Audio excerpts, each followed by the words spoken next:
Comment comprendre le mot conscience?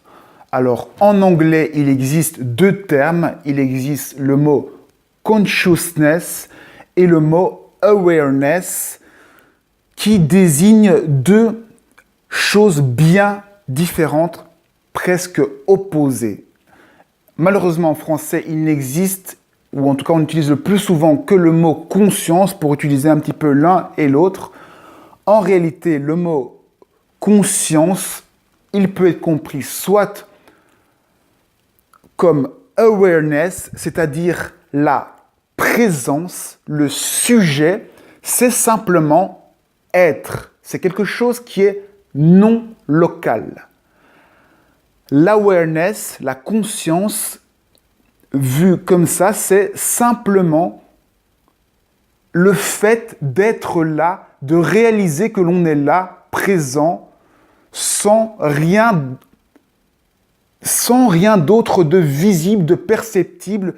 C'est juste le fait d'être. C'est donc pas à un endroit précis, ce n'est pas local, ce n'est pas visible, c'est le fait simple d'être présent. On est présent, on ne sait pas s'il y a un corps, on ne sait pas s'il y a on est présent, on voit tout, on entend tout, on est présent, on est là, on existe. En fait, je dis on existe, mais on ne sait même pas si on existe, on est juste conscient d'être là. On ne sait pas où, on est là, on est partout, on est présent. Le présent, l'instant présent, c'est cela que l'on recherche. Ensuite, il y a la conscience vue du point de vue consciousness. Là, c'est la conscience, ce sont les pensées, c'est tout l'aspect conscience de ce qui se passe autour de nous. C'est le côté de la forme, c'est le côté du jeu, de la personne.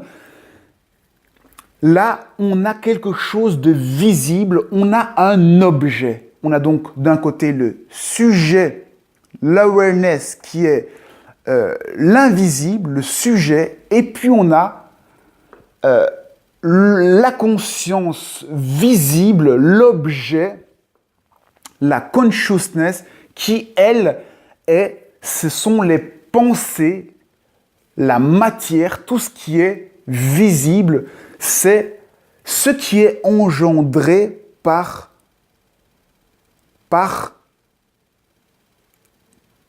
l'awareness, par ce qui est invisible. On peut aussi dire qu'il y a le 0 et le 1. Le 0, c'est le sujet, c'est l'invisible. Et puis, il y a le 1, c'est le visible, les objets, les pensées. Le 1 ne peut pas exister sans le 0.